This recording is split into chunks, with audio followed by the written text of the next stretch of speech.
Dear students, welcome to our IK study আবাসিক coaching. তোমরা কেমন আছো? আজকে গান্ধী যুগ ক্লাস নম্বর 2। এই 2 নম্বর ক্লাসে কি হবে আলোচনা, কি নিয়ে আলোচনা, কি নিয়ে বিস্তারিত আলোচনা হবে? যতক্ষণ না ইতিহাসকে মুষ্টিমেয় করতে পারছি ততক্ষণ পর্যন্ত আজকের এই আলোচনা চলবে। তো কি আলোচনা? আধুনিক ভারতের ইতিহাস গান্ধী যুগ সম্পর্কে যে বিস্তারিত আলোচনা হবে তাতে আজকের বিষয় খিলাফত আন্দোলন, অসহযোগ আন্দোলন, স্বরাজ পার্টি। এই 2 নম্বর ক্লাসে এই 3টে বিষয় নিয়ে আজকের আলোচনা। এর আগে আমরা আলোচনা করেছি চম্পারণ সত্যাগ্রহ 1917, খেদা সত্যাগ্রহ 1918, রাওলাট আইন 1919। 1919-এর পর দেখো 1920, 1923, মানে পরপর আমরা ইতিহাসকে মুষ্টিমেয় করার চেষ্টা করছি। তো এইভাবে ইতিহাসকে যদি মুষ্টিমেয় করতে পারি তাহলে আমরা প্রথমবারেই মেন প্রিলি এবং প্রথম অ্যাটেম্পটেই আমরা চাকরি নিয়ে সাকসেস হব তো। তো এইভাবে যদি প্রথমবারে যদি চাকরি নিতে চাও তো তোমাদের যারা স্টুডেন্টস আছো তোমাদেরকে বলবো যে বারবার প্রিলি পাস করে মেনে ফেল বা কাটআপে বাদ যাওয়া বা অভিজ্ঞতা নিয়ে ফিরে আসা, তো এটা আর নয়। তো যদি তুমি প্রথমবারই সাকসেস পেতে চাও, আর্থিক দিক দিয়ে সুনির্দিষ্ট ভবিষ্যৎ পেতে চাও, তাহলে আসতে হবে আমাদের এই আবাসিক কোচিং। যে এই নম্বরে তোমাকে কন্ট্যাক্ট করতে হবে। এখানে আবাসিক কোচিং, এখানে ডিজিটাল ক্লাসরুম এবং খাওয়া দাওয়া তার সঙ্গে থাকার ব্যবস্থা রয়েছে। এবং যদি তোমার কোনো প্রবলেম বা সমস্যা হয় তার জন্য অফিসে গিয়ে তোমার সঙ্গে বিষয় সেই সম্পর্কে আলোচনা করার জন্য সেই ব্যবস্থাও রয়েছে। তাই প্রথমবারে প্রিলি পাস করব, মেন পাস করব, প্রথমবারই চাকরি নিব, একবারেই সাকসেস হব, বারবার নয়। সেই বিশ্বাসে যদি বিশ্বাসী হও তাহলে এখনো সময় আছে। এখনো কিন্তু এক্সাম হয়নি ওয়েস্ট বেঙ্গল পুলিশের, রেলওয়ে গ্রুপ ডির, এখনো সময় আছে। কারণ প্রত্যেকটা বিষয়কে এইভাবে ধারাবাহিক ক্লাসের মাধ্যমে মুষ্টিমেয় করতে হলে আসতে হবে, এই সময়কে কাজে লাগাতে হবে। তো কথা না বাড়িয়ে শুরু করি আজকের ক্লাস গান্ধী যুগ। তো গান্ধী যুগ সম্পর্কে, মহাত্মা গান্ধী সম্পর্কে আরেকটু আমরা জেনে নেব। তার জন্ম 1869। 1888 সালে সে লন্ডন গিয়েছিল শিক্ষা অর্জন, ওকালতি শিক্ষার জন্য। 1915 সালে সে ভারতে ব্যাক করলো, দিয়ে সে ব্রিটিশ বিরোধী আন্দোলনের একটা প্রধান মুখ হয়ে উঠল। এবং তার জীবনে প্রথম সব থেকে বড় যে আন্দোলন সে পরিচালিত হয়েছিল সেটা হচ্ছে ভারত ছাড়ো আন্দোলন। শুধু কি সে ভারত ছাড়ো আন্দোলন পরিচালনা করেছিল? না, সে ভারত ছাড়ো আন্দোলন ছাড়াও আরো অনেক আন্দোলন সে কিন্তু যোগ দিয়েছিল এবং পরিচালনা করেছিল। তার জীবনের বড় যে আন্দোলন সেটা হচ্ছে ভারত ছাড়ো আন্দোলন। 1947 সালে ইন্ডিয়া ইন্ডিপেন্ডেন্স, স্বাধীনতা লাভ করলো এবং তার মৃত্যু হলো 1948 সালে।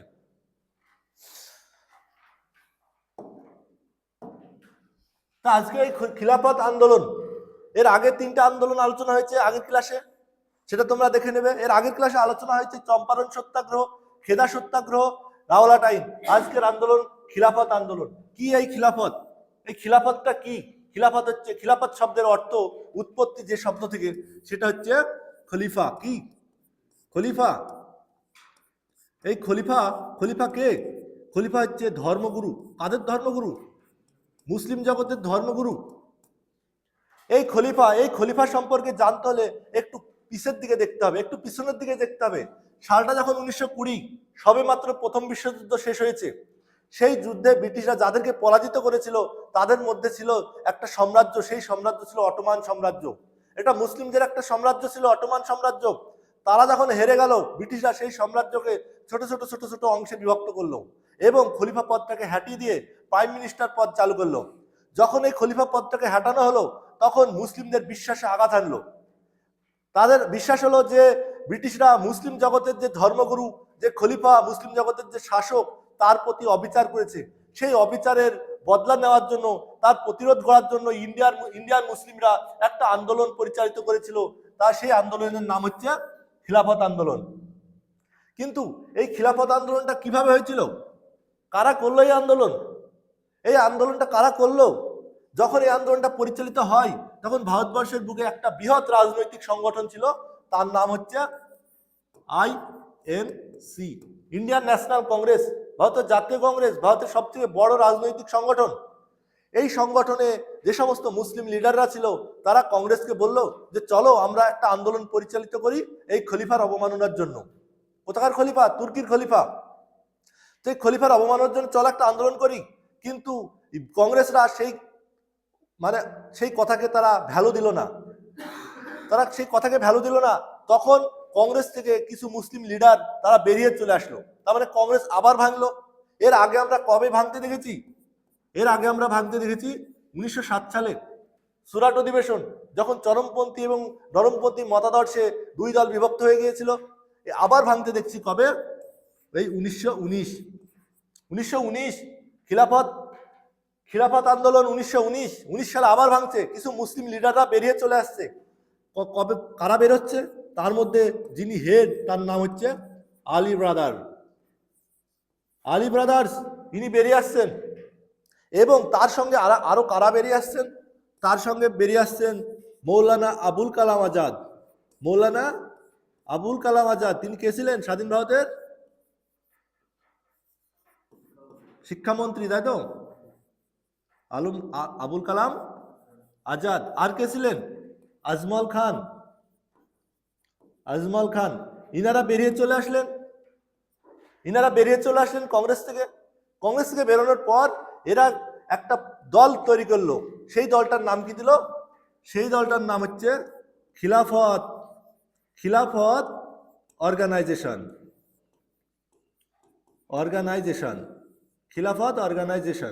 এই দলটা তারা তৈরি করলো। তারা খিলাফত অর্গানাইজেশন তৈরি করলো এবং তারা গিয়ে যেখানে তারা তাদের যে ঘাঁটি স্থাপন করলো, যেখানে তাদের হেডকোয়ার্টার স্থাপন করলো, সেই জায়গাটার নাম হচ্ছে লখনৌ। তাহলে তাদের হেডকোয়ার্টার কোথায় হলো? লখনৌ থেকে তারা আন্দোলন পরিচালনা করবে। তারা এই খিলাফত অর্গানাইজেশন প্রতিস্থাপন করলো এবং তাদের হেডকোয়ার্টার করলো কোথায়? লখনৌ। দিয়ে তারা 19 অক্টোবর 1919 তারা খিলাফত দিবস চালু করে দিল। গোটা দেশ জুড়ে কি করলো? খিলাফত দিবস চালু করলো। খিলাফত দিবস চালু করে দিল গোটা দেশ জুড়ে। সেই সময় 19 সাল, সেই সময় গান্ধীজি একটা চিন্তা ভাবনা এনেছে যে গোটা দেশ জুড়ে আমি একটা আন্দোলন পরিচালনা করতে চাই, পুরো দেশ জুড়ে একটা আন্দোলন পরিচালনা করতে চাই। তখন গান্ধীজি জানলো যে গোটা দেশ জুড়ে একটা দিবস পালন হচ্ছে। কি এই দিবস? খলিফা দিবসটা কি? তখন গান্ধীজি জানতে পারলো খলিফা দিবসটা কি। যখন গান্ধীজি জানতে পারলো, গান্ধীজি এই আলী ব্রাদার্সকে একটা লেটার পাঠালো, যে বললো যে আলী ব্রাদার্স, আমি তোমার সঙ্গে বসতে চাই তোমার সঙ্গে। তো গান্ধীজি আলী ব্রাদার্সকে যখন লেটার পাঠালো যে তোমার সঙ্গে আমি মীমাংসায় বসতে চাই, তখন আলী ব্রাদার্স বললো ওয়েলকাম, এসো। তখন এই আসলো, এসে 21 অক্টোবর 1919 দুজনে মিলে একটা টেবিল বৈঠক হলো। সেখানে গান্ধীজি বলল যে আমি একটা আন্দোলন করব ভাবছি, সেখানে শুধু হিন্দুরা করছে, তুমি একটা আন্দোলন করছো, সেখানে শুধুই মুসলিমরা রয়েছে। এটা তো ব্রিটিশদের ইচ্ছা। ব্রিটিশরা তো চেয়েছিল যে হিন্দু মুসলিমকে আলাদা করার। দুজনে যদি আমরা দুভাগে লড়ি, তাহলে আমাদের দেশ কিভাবে স্বাধীন হবে? আমাদেরকে একসঙ্গে লড়ার উচিত, আমাদেরকে একসঙ্গে লড়তে হবে, তবেই তো ব্রিটিশদের বিরোধী চিন্তাভাবনার বিরুদ্ধে আমরা যেতে পারবো। তখন আলী ব্রাদার্স বললো আমি তো এটা চেয়েছিলাম, আমি তো কংগ্রেসকে বলেছিলাম, তা তো রাজি হয়নি। দিয়ে মহাত্মা গান্ধী বলল ঠিক আছে, আমি কংগ্রেসকে মানাচ্ছি, তুমি এক কাজ করো, এই যে খিলাফত অর্গানাইজেশন, এই খিলাফত অর্গানাইজেশনের যে হেড তাকে আমাকে করে দাও। দিয়ে গান্ধীজিকে এই খিলাফত অর্গানাইজেশনের হেড করে দেওয়া হলো। এইবার গান্ধীজি খিলাফত অর্গানাইজেশনের হেড হলেই তো মুসলিমরা মানবে না গান্ধীজিকে। কিভাবে বিশ্বাস করবে গান্ধীজিকে? কংগ্রেস যেখানে আন্দোলন করতে চায়নি, সেখানে গান্ধীজি এসে বলল হেড করে দাও, মুসলিমরা মেনে নেবে? তখন সেই বিশ্বাসটা স্থাপন করার জন্য গান্ধীজি একজনকে পাঠালেন, তার নাম ছিল স্বামী শারদানন্দ। এই নামটা লিখে রাখো। এই স্বামী শারদানন্দ, একে গান্ধীজি বলল যে তুমি যাও দিল্লির জামা মসজিদের সামনে, সেখানে সবাই জুম্মার নামাজ পড়ে বের হচ্ছে, তাদেরকে বলবে, বুঝাবে যে মহাত্মা গান্ধী তোমাদেরকে এবং হিন্দুদেরকে সবাইকে একসঙ্গে মিলে গোটা দেশে ব্রিটিশ বিরোধী একটা আন্দোলন পরিচালনা করতে চাইছে। যে এই গান্ধী স্বামী সরদানন্দ এসে সকল মানুষকে বলল যে গান্ধীজি তোমাদের সবাইকে নিয়ে একটা আন্দোলন পরিচালনা করতে চাইছে। তারপরে এই স্বামী সরদানন্দ আবার কি করলেন, সে গিয়ে স্বর্ণ মন্দিরে তালা লাগালো, পাঞ্জাবের স্বর্ণ মন্দিরে তালা লাগিয়ে সেই চাবিটা দিয়ে দিল একটা মুসলিম ছেলের হাতে। কে সেই মুসলিম ছেলে? সেই সৈফুদ্দিন কিসলু। সৈফুদ্দিন কিসলু, এই সেই সৈফুদ্দিন কিসলু যে জালিয়ানবাগের যে হত্যাকাণ্ড হয় সেই আন্দোলনের নেতা সৈফুদ্দিন কিসলুর হাতে চাবিটা দিয়ে বলল, স্বামী সরদানন্দ বলল, এই মন্দিরকে রক্ষা করার দায়িত্ব আপনাদের। মুসলিমদেরকে বলা হলো যে এই মন্দিরকে রক্ষা করার দায়িত্ব আপনাদের। এইভাবে গান্ধীজি মুসলিমদের মনটাকে জয় করলো। মুসলিমদের যখন মনটা জয় করলো গান্ধীজি এই মুসলিমদের মন জয় করার পর গান্ধীজি চলে গেল কংগ্রেসের কাছে। গান্ধীজি গেল কংগ্রেসের কাছে। গান্ধীজি যখন কংগ্রেসের কাছে গেল, গিয়ে কংগ্রেসকে বলল যে আমরা এই মুহূর্তে সবাই মিলে একটা ভারতবর্ষে একটা মার্চ মুভমেন্ট চালাতে চাই। তো গান্ধীজির অল্প বয়স, তখন বাকি যারা লিডার ছিল তারা মানলো না যে এই অল্প বয়সী একজন লিডার সে পুরো ভারতবর্ষ জুড়ে একটা আন্দোলন চালাবে, এই সেটাকে ঠিক হবে? এই অল্প বয়সী একটা মানুষের হাত থেকে তুলে দেওয়া ঠিক হবে? এত বড় একটা গোটা ভারতের একটা রাজনৈতিক আন্দোলন। কিছুজন বিরোধিতা করলো। তো এই খিলাফত আন্দোলন এই 1920 সালে কংগ্রেসের দুইবার অধিবেশন হয়েছিল।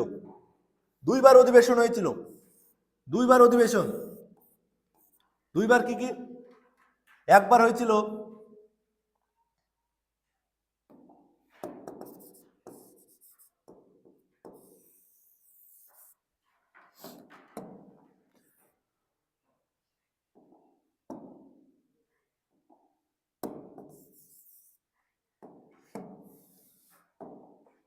তাই 1920 সালে কংগ্রেসের দুইবার অধিবেশন হয়েছিল। এক হচ্ছে সেপ্টেম্বর মাস, সভাপতি ছিলেন লালা লাজপত রায়। কে ছিলেন? লালা লাজপত রায়। এবং ডিসেম্বর মাসে কে ছিলেন? ভি রাঘব আচার্য, ইনি ছিলেন। তো এই সেপ্টেম্বর মাসে লালা লাজপত রায় কংগ্রেসকে খোলাখুলি বলে দিলেন যে যারা সাপোর্ট করবে না, আমরা এর আগেও দেখেছি গান্ধীজি ভারতবর্ষে দুটো আন্দোলন পরিচালিত করেছে। কি সে আন্দোলন? খেদা সত্যাগ্রহ, চম্পারণ সত্যাগ্রহ, এবং গান্ধীজি জয় এনে দিয়েছে। সুতরাং এই যে গোটা ভারতবর্ষে জুড়ে যে একটা আন্দোলন হবে, সেই আন্দোলনের দায়িত্ব গান্ধীজির উপর দেওয়া হবে। যারা বিরোধিতা করছে, যারা মানতে চাইছে না, তারা কংগ্রেস থেকে বেরিয়ে যেতে পারে। এটা লালা লাজপত রায় ক্লিয়ার ঘোষণা দিয়ে দিলেন। যখন লালা লাজপত রায় ক্লিয়ার ঘোষণা দিয়ে দিলেন, তারপরে আবার ডিসেম্বর মাসে আর একটা অধিবেশন হয়। সেখানে ভি রাঘব আচার্য একই কথা বললেন যে যারা গান্ধীজিকে সাপোর্ট করবে না তারা বেরিয়ে যাক। তখন যারা বেরিয়ে গেল তারা হচ্ছে সুরেন্দ্রনাথ ব্যানার্জি। কে? সুরেন্দ্রনাথ ব্যানার্জি। ইনি বেরিয়ে গেলেন এবং বেরিয়ে গিয়ে একটা চিন্তা ভাবনা করলো যে আমি আর একটা সভা তৈরি করব। সেই সভাটার নাম কি ছিল? ভারত সভা বা ইন্ডিয়ান অ্যাসোসিয়েশন।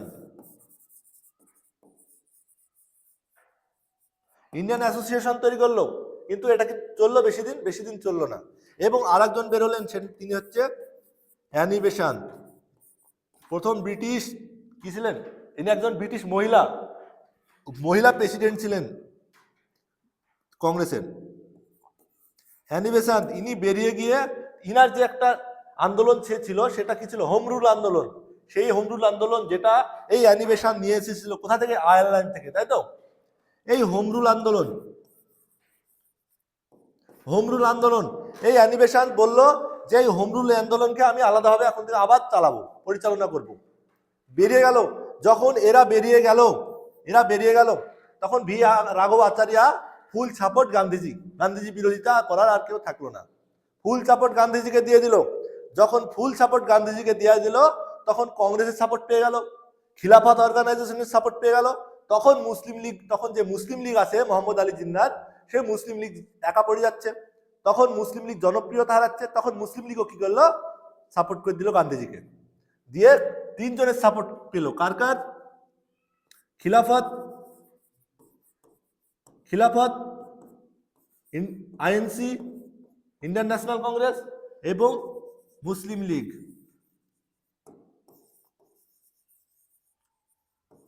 মুসলিম লীগ এই তিনজন যখন সাপোর্ট করে দিল, তখন গান্ধীজি যে আন্দোলনটা এর মাধ্যমে সূচনা করলো সেটা হচ্ছে অসহযোগ আন্দোলন। কি আন্দোলন? অসহযোগ আন্দোলন তিনি চালু করলেন। এটা কত? 1920 জুন চালু করে দিলেন অসহযোগ আন্দোলন। 1920 জুন চালু করে দিলেন। এটা 20 জুন, এটা একবার দেখো তো এটা কত আছে।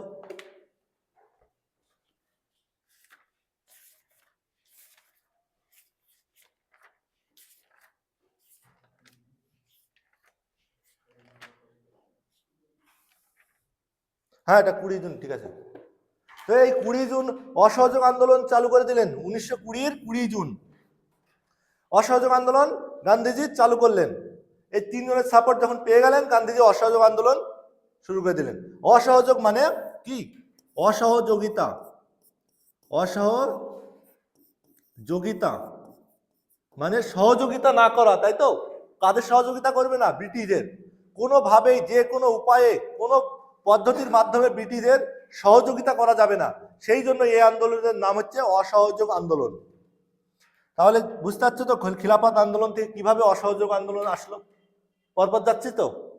তো এই অসহযোগ আন্দোলন 1920 অসহযোগ আন্দোলন যখন শুরু হলো গান্ধীজির নেতৃত্বে, পুরো ভারতবর্ষে হিন্দু মুসলিম একসঙ্গে যে আন্দোলনটা গান্ধীজি স্থাপন করলেন, স্থাপন করার পর গান্ধীজি পুরো ভারতবাসীকে কিছু দাবি পেশ করলেন। কি সেই দাবি? গান্ধীজি বললেন যে ব্রিটিশরা যদি কোনো উপাধি দেয়, সেই উপাধি কেউ গ্রহণ করবেন না, কোনো উপাধি গ্রহণ করবেন না, এবং ব্রিটিশদের কোনো পণ্য কেউ ব্যবহার করবেন না। ব্রিটিশদের পণ্যকে বর্জন করতে হবে। কি করতে হবে? ব্রিটিশ পণ্য বর্জন। ব্রিটিশ পণ্য বর্জন করতে হবে। ব্রিটিশ পণ্য বর্জন করতে হবে। আর কি বর্জন করতে হবে? উপাধি বন্ধ করতে মানে বর্জন করতে হবে। ব্রিটিশদের কোনো উপাধি নেওয়া যাবে না। আর কি করতে হবে?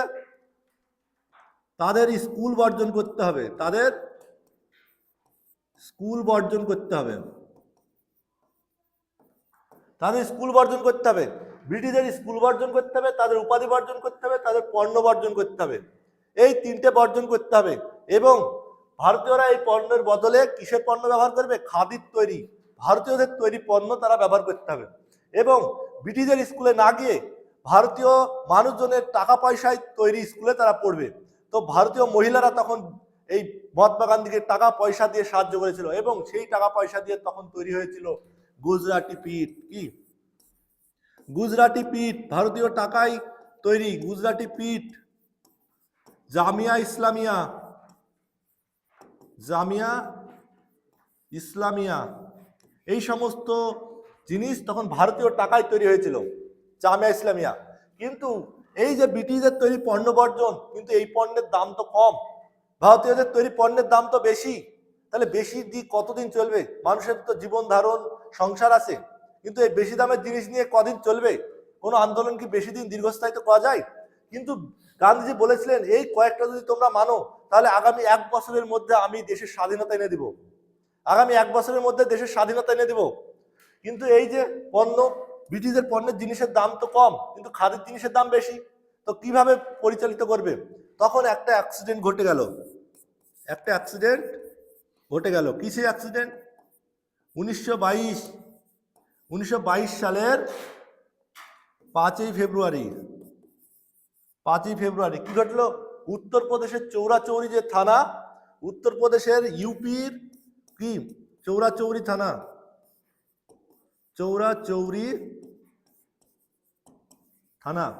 এই থানার পাশে একটা বাজার ছিল। সেই বাজারে একটা মদের দোকান ছিল, সেখানে মদ বিক্রি হতো। এবার বাজার, সেখানে অনেক মানুষ, মেয়েরা সেখানে বাজার করতে যায়, সেই বাজারে মদ বিক্রি হতো। তখন সেই উত্তরপ্রদেশের চৌরাচৌরির একজন রিটায়ার্ড পার্সন, একজন অফিসার, আর্মি অফিসার রিটায়ার করেছিল, তো তার নাম ছিল ভগবান আহির। কি নাম ছিল? ভগবান আহির। এই ভগবান আহির তিনি গেলেন মোটামুটি 500 লোক নিয়ে, এই ভগবান আহির থানায় গেলেন। থানায় গিয়ে বললেন যে আপনি এই মদের হোটেলটাকে বন্ধ করুন, এখানে অনেক মেয়েরা যায়, এটা সামাজিক সামাজিক অসামাজিকতা তৈরি করছে এরা। কিন্তু এই থানায় তাকে গিরাজ্জি করলো না, তাকে মেরে বার করে দিল। যখন মেরে বার করে দিল, তারপরে এই ভগবান আহির মোটামুটি 2000 লোক, প্রায় 2000 লোকজন নিয়ে থানা ঘেরাও করলো।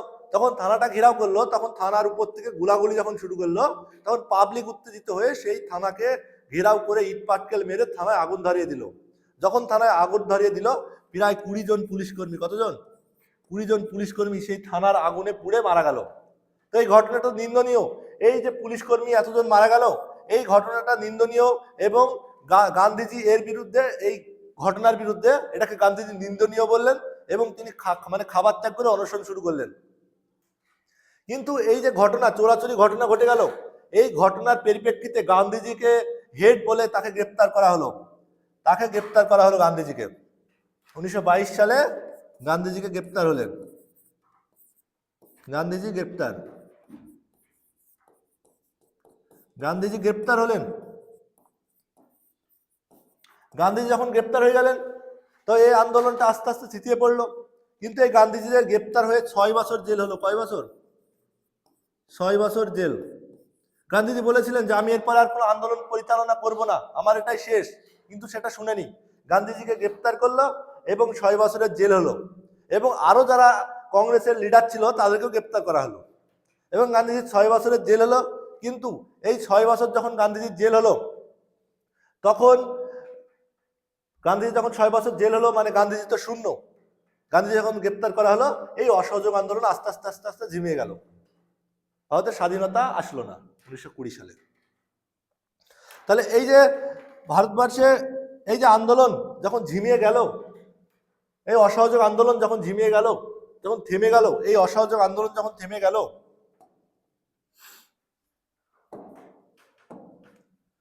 যখন ভারতবর্ষের বড় বড় লিডাররা যখন গ্রেপ্তার, গান্ধী শূন্য, তখন এই যে ব্রিটিশের বিরুদ্ধে যে আন্দোলন, এটাকে এগিয়ে কে নিয়ে যাবে? এই আন্দোলন? ব্রিটিশের বিরুদ্ধে এই কংগ্রেসকে আবার, কংগ্রেসের হালটা কে ধরবে? কংগ্রেসকে আবার কে এগিয়ে নিয়ে যাবে সামনের দিকে? তখন সেই কংগ্রেসের মধ্যে দুজন নেতা, এক হচ্ছে চিত্তরঞ্জন দাস, দুই মতিলাল নেহেরু। গান্ধীজি তখন শূন্য, গান্ধী শূন্য ভারত। গান্ধীজি জেলে আছে, গান্ধীজি 6 বছরের জেল হয়েছে, গান্ধী শূন্য ভারত। এখন এই কংগ্রেসকে কে পথ দেখাবে, ভারতকে কে পথ দেখাবে, এই নিয়ে যখন চিন্তা হলো, তখন এই চিত্তরঞ্জন দাস এবং মতিলাল নেহেরু এরা দুইজন একটা দাবি পেশ করলো। কি দাবি? যে আমরা এটা যে আগে প্রথমে জানি, তো এই চিত্তরঞ্জন দাস এবং মতিলাল নেহেরু একটা দাবি পেশ করলো। কি দাবি? যে আমরা ব্রিটিশের যে আইন সংসদ আছে, সেই আইন সংসদে আমরা ঢুকতে চাই। ব্রিটিশের যে আইন সংসদ আছে, লেজিসলেটিভ কাউন্সিল, সেই কাউন্সিলে আমরা ঢুকতে চাই। তখন বাকি যারা সদস্য ছিল, রাজেন্দ্র প্রসাদ, সর্দার বল্লভভাই প্যাটেল, চক্রবর্তী রাজাগোপালাজি, এরা বলল না, কারণ মহাত্মা গান্ধী বলে দিয়ে গেছে যে ব্রিটিশ লেজিসলেটিভ কাউন্সিলে কেউ ঢুকবে না। এবার তোমরা যদি ঢুকো, তাহলে মহাত্মা গান্ধীর বিরুদ্ধে চলা হবে, ঢোকা যাবে না। কিন্তু এই চিত্তরঞ্জন দাস এবং মতিলাল নেহেরু এরা কিন্তু ঢুকতে চাইলো। এরা বললো আমরা ঢুকবো, সেখানে ঢুকে ব্রিটিশকে আমরা বিভ্রান্ত করব, ব্রিটিশদের আইনকে আমরা পাশ হতে দিব না, আমরা সেখানে ঢুকে ভারতের দাবি দাওয়া পেশ করব। এই চিন্তা ভাবনা নিয়ে এরা যখন ঢুকতে চাইলো, তখন এই দাবি দাওয়া যখন পেশ করলো, তখন 1922 সালে যখন এই দাবি দাওয়া এরা পেশ করলো, এই যে চিত্তরঞ্জন দাস এবং মতিলাল নেহেরু এরা ঢুকতে চাইলো, তখন সর্দার বল্লভভাই প্যাটেল, রাজেন্দ্র প্রসাদ এবং চক্রবর্তী রাজগোপালাচারী এরা বললো ঠিক আছে, ভোট হোক, তোমাদের চিন্তা ভাবনা পাশ হয় কিনা। তো ভোট হলো। ভোটটা কত হলো? প্রায় 2600 জন ভোট দিল। কতজন? 2600 জন নেতাকর্মী ভোট দিল। এই 2600 জন নেতাকর্মীর মধ্যে 1748 1748টা ভোট পেল কারা? চক্রবর্তী রাজগোপালাচারী, বল্লভভাই প্যাটেল। এদেরকে বলা হয় নো চেঞ্জার, মানে পরিবর্তনপন্থীর বিরুদ্ধেরা। এরা পরিবর্তন হবে না, এদেরকে প্রো চেঞ্জার এবং নো চেঞ্জার। মানে এই যে আইএনসি, এই আইএনসিকে আমরা এর আগে দুইবার ভাঙতে দেখেছি। কত? 1907 সাল নরমপন্থী চরমপন্থী, 2 1919 খিলাফত আন্দোলনকে নিয়ে একবার ভাঙলো, এবং আর একবার ভাঙবে, সেটা কত? 1923। এরা দুইজন একজন মত প্রকাশ করলো যে আমরা ঢুকবো, আর বাকিরা বলছে না ঢোকা যাবে না। এই নিয়ে দুটো দল তৈরি হলো। কি সেই দুটো দল? একটা হচ্ছে নো চেঞ্জার, একটা হচ্ছে নো চেঞ্জার, একটা দল হচ্ছে কি নো চেঞ্জার, আর আরেকটা দল হচ্ছে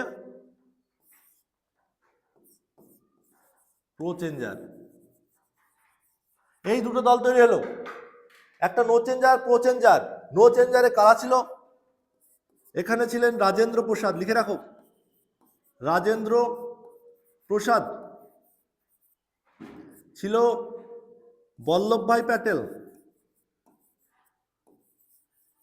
বল্লভভাই প্যাটেল। ছিল রাজাগোপালাচারী,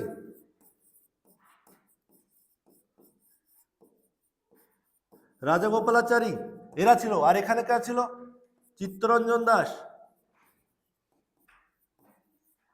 চিত্তরঞ্জন দাস, মতিলাল নেহেরু।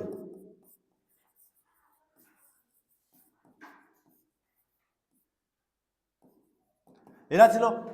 এরা ব্রিটিশের কাউন্সিলে ঢুকতে চাই, এরা ঢুকতে যে মানা করলো, যে ঠিক আছে একটা ভোট হোক, ভোটে যদি জিতে তবেই তোমরা ঢুকতে পাবে। ভোট হলো, ভোট দিল 2600 জন, কিন্তু এরা পেল কত? 890টা ভোট। এরা পেল 1748টা ভোট। এরা হেরে গেল। এরা যেহেতু হেরে গেল, এদের মত সেটা যেহেতু প্রাধান্য পেল না, তাই এরা কংগ্রেস থেকে বেরিয়ে গেল। এরা কংগ্রেস থেকে বেরিয়ে যাওয়ার পর 1923 সাল এরা একটা দল প্রতিষ্ঠা করলো। সেই দলটার নাম হচ্ছে কংগ্রেস খিলাফত স্বরাজ পার্টি। মানে শুধু স্বরাজ পার্টি না, এটা কংগ্রেস খিলাফত স্বরাজ পার্টি। এই পার্টির নাম এরা দিল কংগ্রেস খিলাফত স্বরাজ পার্টি। কংগ্রেস খিলাফত স্বরাজ পার্টি দিয়ে এরা ঢুকতে চাইলো এই পার্টিতে। এবং এই পার্টির প্রেসিডেন্ট যিনি হলেন, প্রেসিডেন্ট কে হলেন? চিত্তরঞ্জন দাস। কে হলেন? চিত্তরঞ্জন দাস। এবং সেক্রেটারি কে হলেন? মতিলাল নেহেরু।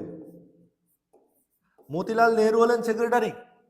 তো প্রেসিডেন্ট হলেন চিত্তরঞ্জন দাস, মতিলাল নেহেরু হলেন সেক্রেটারি। এরা এরা বলল যে আমরা যে লেজিসলেটিভ কাউন্সিলে যে ঢুকবো, ঢোকার পরে আমাদের কাজটা কি হবে? আমরা ভিতরে গিয়ে কিছু দাবি এরা পেশ করবে। কি করবে? এরা কিছু লক্ষ্য। এদের লক্ষ্যটা কি? এদের লক্ষ্য হচ্ছে এরা লেজিসলেটিভ কাউন্সিলে ঢুকবে, ঢোকার পরে এরা সরকারকে কি করবে? সরকারকে বিভ্রান্ত করবেন, বিভ্রান্ত করবেন। আর কি করবে? স্বাধীন যে ভারতীয় যে পার্লামেন্ট, সেই পার্লামেন্ট তৈরির প্রস্তাব দিবে। মানে আমাদের স্বাধীন স্বরাজ নিয়ে কথা বলবে, স্বাধীনতা নিয়ে কথা বলবে। আর কি বলবে? কনস্টিটিউশন, যে আমাদের যে সংবিধান চাই, সেই কনস্টিটিউশন নিয়ে কথা বলবে। কি করবে? কনস্টিটিউশন নিয়ে বলবে যে আমাদের নিজস্ব সংবিধান চাই। আর কি চাই? পার্লামেন্ট চাই। আর কি চাই? ব্রিটিশদের কোনো আইন পাশ করতে দিবে না। কি? ব্রিটিশদের আইন পাশে বাধা দেব। আইন পাশে কি করব? বাধা দেব। এইরকম চিন্তা আমরা যখন দাবিটা পেশ করলো এই কংগ্রেস খিলাফত স্বরাজ পার্টি, তখন এরা কিন্তু জনপ্রিয়তা অর্জন করতে লাগলো। এরা বলল যে আমরা কংগ্রেসের বিপক্ষে নই, আমরা কংগ্রেসের বিরুদ্ধে না, কিন্তু আমরা এখানে ঢুকে আমরা এই যে এইগুলো দাবি, এই দাবিগুলো আমরা পেশ করব এবং কোনো আইন আনতে দেব না, ব্রিটিশদের কোনো আইন আনতে আমরা দিব না, বাধা দেব। এই যখন এই চিন্তা ভাবনা দিল, তখন বাকি এই যে নো চেঞ্জার, এরা গান্ধী মতাদর্শে বিশ্বাসী, মানে এরা যে গান্ধীজি যে বলেছিল যে ব্রিটিশ কাউন্সিলে ঢুকতে মানা, তো সেই জন্য এরা ঢুকবে না। এরা দেখলো যে আমরা যদি ভাগ হয়ে যাই, এর আগেও ভাগ হয়ে আমাদের কোনো একটা সুবিধা হয়নি, সুতরাং এই নো চেঞ্জাররাও এই স্বরাজ পার্টিকে সাপোর্ট করে দিল, যে ঠিক আছে সাপোর্ট করে দিল। তো সাপোর্ট যখন করলো,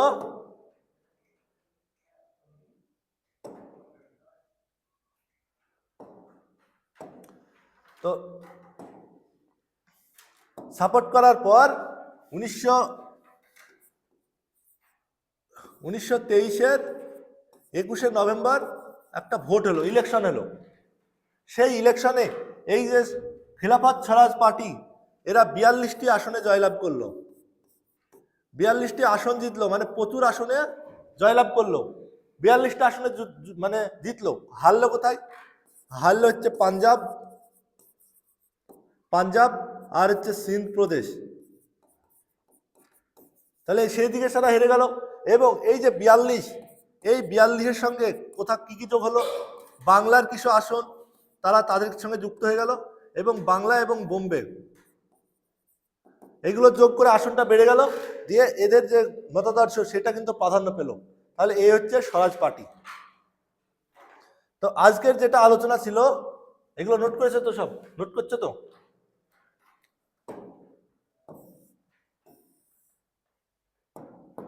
তাহলে তিনটে বিষয়ে আলোচনা হলো আজকে। গান্ধী যুগের যে 2 নম্বর ক্লাসে প্রথম আলোচনা করলাম খিলাফত আন্দোলন, অসহযোগ আন্দোলন, স্বরাজ পার্টি, তিনটে আলোচনা করলাম।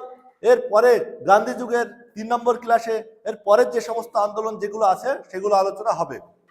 তো এরপরে দেখি যে এতগুলো যে পড়লাম, এরপর থেকে কিছু এমসিকিউ দেখি এটা কে পারে, এগুলো বলার চেষ্টা করো। তোমরা যারা দেখছো কমেন্টে অ্যান্সার দিবে। নিম্নলিখিত ব্যক্তিদের মধ্যে কে চম্পারণ সত্যাগ্রহের নেতৃত্ব দিয়েছিলেন? বাল গঙ্গাধর তিলক, মহাত্মা গান্ধী, আনন্দ মোহন বোস আর সিবি রাসমণি। তাহলে চম্পারণ সত্যাগ্রহ কে নেতৃত্ব দিয়েছিলেন? মহাত্মা গান্ধী। ঠিক হয়েছে, তাহলে অ্যান্সার হবে মহাত্মা গান্ধী। কার সময়ে রাওলাট আইন পাশ হয়েছিল? Lord Chelmsford, Reginald Edward Harry Dyer, Lord Curzon, Lord Ripon. যখন এই রাওলাট আইনটা পাশ হয়, তখন ভারতের যে গভর্নর ছিলেন, মানে বড়লাট ছিলেন, তিনি হচ্ছে চেমসফোর্ড। কি ফোর্ড? চেমসফোর্ড। এবং পিএম ছিলেন পিএম অফ ব্রিটেন। ব্রিটেনের যে পিএম ছিলেন তার নাম হচ্ছে নেভিন চেম্বারলিন। এটাও লিখে রাখো, নেভিন চেম্বারলিন। তাহলে এই যে রাওলাট আইন যখন পাশ হয়, তখন ভারতের বড়লাট ছিলেন চেমসফোর্ড এবং ব্রিটেনের প্রধানমন্ত্রী ছিলেন নেভিন চেম্বারলিন। এই ব্রিটেনের প্রধানমন্ত্রীটাও লিখে রাখো, এটা তখন ক্লাসের সময় এটা বলা হয়নি, তো এটা কিন্তু বিষয়ের মধ্যেই পড়ছে। তাহলে রাওলাট আইন প্রণীত হয়েছিল কার সময়? Lord Chelmsford. এটা লিখেছে তো, নেভিন চেম্বারলিন। পিএমটাও আসে অনেক সময়। এটা একই প্রশ্ন ডবল হয়ে গেছে। তাহলে এটা কি হবে? কার সময় রাওলাট আইন প্রণীত হয়েছিল? Lord Chelmsford. নিম্নে উল্লেখিত কোন দুঃখজনক ঘটনাটি রাওলাট বিরোধী সত্যাগ্রহের গতিকে ব্যর্থ করে?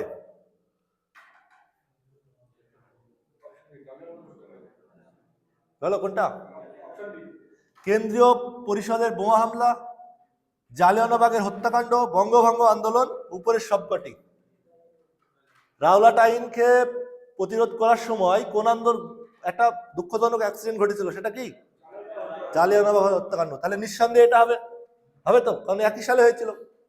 এই রাওলাট আইনটা হয়েছিল 1919, জালিয়ানওয়ালাবাগ হত্যা হয়েছিল কত? 1919। তাহলে অবভিয়াসলি হবে জালিয়ানওয়ালাবাগ হত্যাকাণ্ড।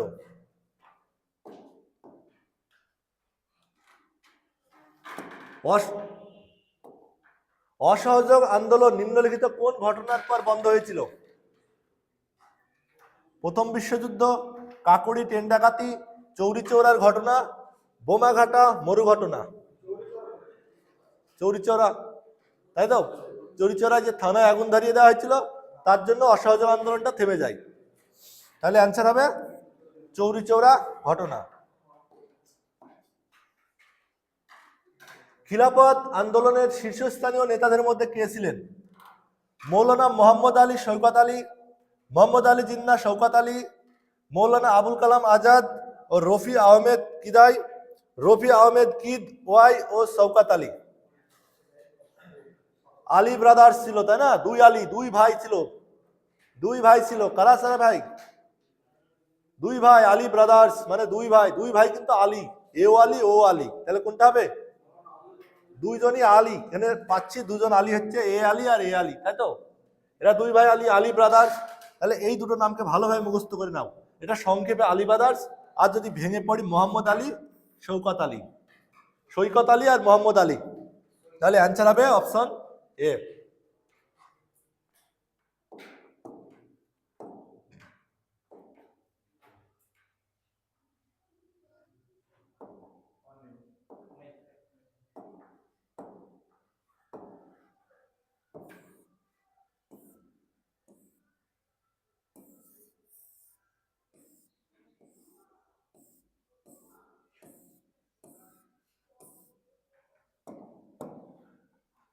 তাহলে এই হচ্ছে গান্ধী যুগের আজকে 2 নম্বর ক্লাস, দ্বিতীয় ক্লাস। তো তোমরা যারা প্রথম ক্লাসটি দেখোনি, তারা আমাদের ইউটিউবে প্রথম ক্লাসটি দেওয়া আছে, সেখান থেকে তুমি চম্পারণ সত্যাগ্রহ, খেদা সত্যাগ্রহ এবং রাওলাট আইন সম্পর্কে জানতে পারবে। এবং এর পরে যে সমস্ত গান্ধীজির আন্দোলন আছে সেগুলো পরবর্তী ক্লাসে দেওয়া হবে, ক্লাস এর পরের দিনের ক্লাসে থাকবে। তো তোমরা সেগুলো, তোমরা যারা অনলাইনে দেখছো তারা ইউটিউব থেকে দেখবে। আর যদি এখানে প্রেজেন্ট থেকে একবারে তুমি চাকরিকে সুনিশ্চিত করতে চাও, তাহলে আসতে হবে আমাদের এই আইকে স্টাডি কোচিং সেন্টারে, আইকে স্টাডি আবাসিক কোচিং সেন্টার। তো সঙ্গে থাকতে, আমাদের এই রকম ক্লাস নিয়মিত পেতে হলে আমাদের এই YouTube channel IK study YouTube চ্যানেলটাকে সাবস্ক্রাইব করতে হবে এবং এটাকে শেয়ার করতে হবে, একটু লাইক করতে হবে। আর তোমাদের এই লাইকগুলোই আমাদের একটু ক্লাস করাতে উৎসাহিত করে। তো জয় হিন্দ, অল দ্য বেস্ট। বন্ধ করো।